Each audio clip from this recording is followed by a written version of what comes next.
Hello everyone, আসসালামু আলাইকুম। সবাই কেমন আছেন? আশা করি সবাই ভালো আছেন। আজকে আপনাদের মাঝে একটা অন্যরকম ভিডিও নিয়ে চলে আসলাম। তো আসলে সচরাচর ব্যস্ততার কারণে ভিডিও করা হয় না। চাই প্রতিনিয়তই সব কিছু ভিডিও করে রাখার জন্য।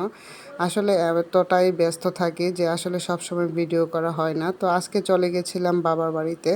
আসলে সবাই বলবেন আমার তো বাবা মা নাই। আসলে রক্তের সম্পর্কই সব কিছু না পৃথিবীতে।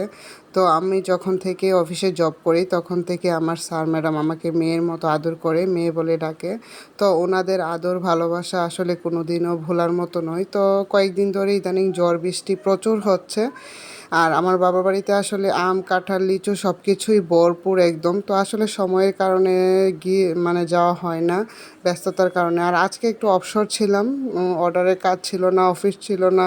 তাই ভাবলাম যে এত রিকোয়েস্ট করতেছে আর বাবা সকালে ফোন দিয়েছিল, তাই আসলে যাওয়া। তো গিয়ে তো দেখলাম ভরপুর একদম গাছে আম, কাঁঠাল, দেখেই তো মনটা একদম খুশিতে ভরে গেল।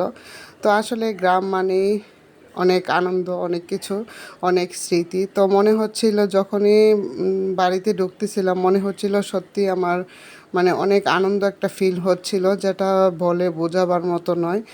যারা বাবা মা নাই তারাই আসলে এই জিনিসটা ফিল করতে পারবে। আমার যে অনুভূতিটা আসলে সব কিছু বলায় প্রকাশ করা যায় না। তো স্ক্রিনে দেখতেই পাচ্ছেন এই যে কাঁঠাল গাছে প্রচুর কাঁঠাল ধরেছে মাশাআল্লাহ। আর পুকুরে তো বিভিন্ন রকম মাছ চাষ করে রেখেছে। তো এখানে প্রত্যেকটা আম গাছে প্রচুর পরিমাণ আম ধরেছে।